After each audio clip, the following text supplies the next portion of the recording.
In March of 1943, the curtain rose on what would become one of the most iconic and influential works in musical theater, Rodgers and Hammerstein's Oklahoma.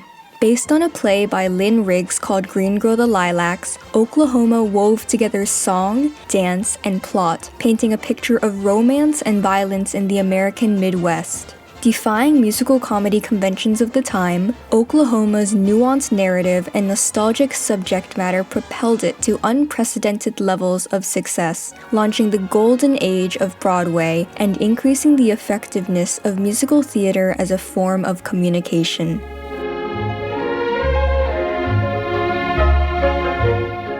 Early explorations of the integrated song and storytelling structure in American musical theater were dominated by the European import of operetta, or light opera, exemplified by the work of Gilbert and Sullivan in HMS Pinafore and the Pirates of Penzance. Despite this early success, light opera's status as a Germanic-influenced foreign import presented cultural and legal barriers, which only grew stronger with the outbreak of World War I in 1914, narrowing the scope of its audience in America.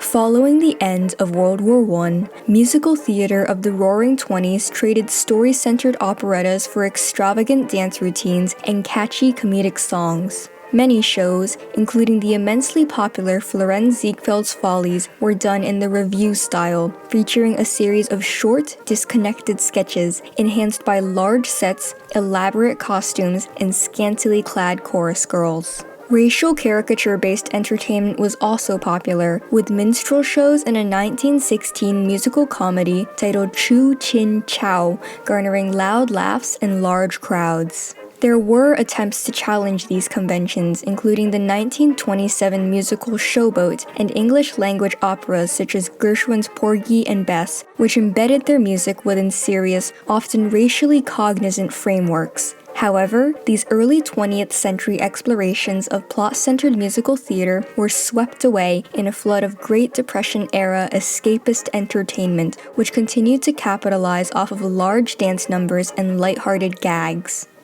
In 1941, producer Teresa Helburn of the American Theatre Guild reached out to Richard Rodgers and Lorenz Hart about adapting Green Grow the Lilacs, a play by Lynn Riggs which centered around the lives of settlers in the Oklahoma Indian Territory, into musical form.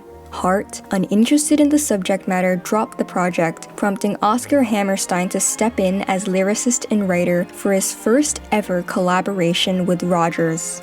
The new Rodgers and Hammerstein partnership strayed from the typical production process, prioritizing storytelling over showmanship, letting the plot, rather than Broadway musical conventions, control what happened on stage. Choreographer Agnes DeMille was hired to maintain the story's structural integrity through its dance sequences, and casting prioritized actors over singers, turning down big-name stars like Shirley Temple for more thematically appropriate choices like Joan Roberts. Oklahoma was not the first show to have a narrative, but I think I would say it was the first show to be ruthless about its narrative, in the sense that if it didn't belong in the storytelling of the show, it was not included. Additionally, both parties could now work in their preferred order, with Hammerstein crafting the lyrics before Rodgers wrote the score, aligning the content of the music more accurately with the story's context and character motivations.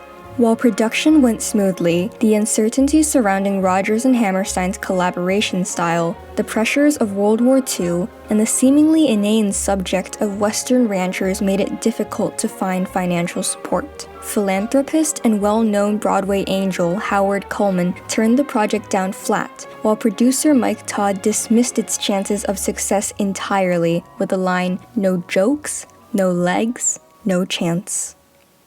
When Oklahoma's curtain finally rose on March 31, 1943, American audiences were greeted not with scantily clad showgirls or dazzling kicklines, but old Aunt Eller churning butter on the front porch as the show's protagonist, Curly McLean, belted out the now iconic opening lines to "Oh, What a Beautiful Morning." And it looks like it's climbing clear up to the sky.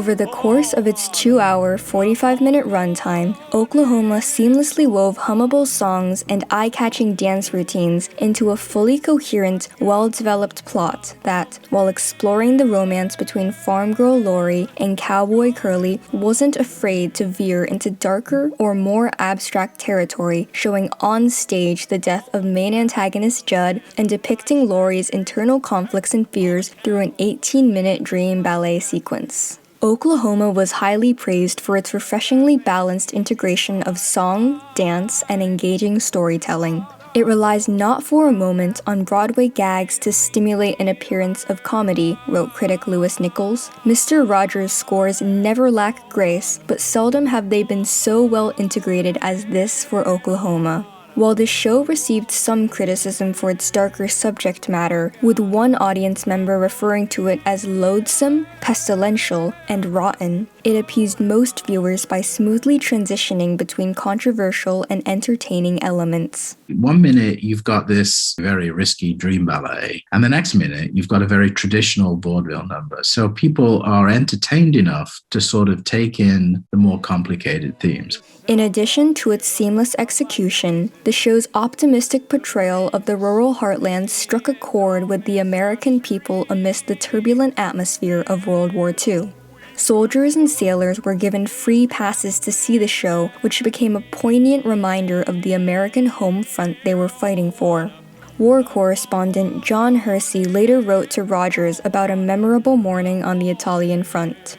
Everyone was grumbling as usual. Suddenly, the soldiers stood up and began singing, "Oh, what a beautiful morning." There was a fair amount of irony in his singing, and his pals laughed. All the same, it was a beautiful morning, and all of a sudden, there was an almost unbearable intensity in the way the men looked around at the view. Oklahoma's combination of well-integrated storytelling and general American appeal brought it overwhelming success. It ran for an unprecedented 2,212 performances over the course of 5 years, grossed $7 million, gave rise to numerous revivals, spawned the new Oklahoma State song, pioneered the original cast recording, and even earned a Pulitzer Prize. Oklahoma became a hallmark of 1940s American pop culture. This groundbreaking domestic success broadened the scope of Broadway audiences, increasing the effectiveness of musical theater as a form of communication and jump-starting the golden age of Broadway. On top of expanding audience sizes, Oklahoma's deconstruction of existing musical theater conventions set a new standard of narrative-centered storytelling. And I think what Oklahoma said was that the American musical could tell stories. The stories that would have been quote-unquote impossible to tell. Somebody is always saying, maybe music and dance could really propel this particular narrative to another time and another place. And I think it's the courage of Oklahoma to rely on the power of narrative that made it such a groundbreaking show. This golden age shift from sensationalist to plot-centered shows popularized the use of storytelling devices, which facilitated the creation of complex, often socially conscious narratives, capturing the rise of Nazi Germany in Cabaret, depicting taboo elements of 1960s counterculture in Hair, and casting light on the struggles of the LGBTQ community in Rent. They create people who are confronting these difficult issues, and they don't just sort of lay out the difficult issues. They actually underlay that really with a person, a human being you can care about. And people, when they're not sort of hit over the head with something, but are actually allowed to think that a character is flawed but not unlike themselves, then I think they become very receptive to new ideas.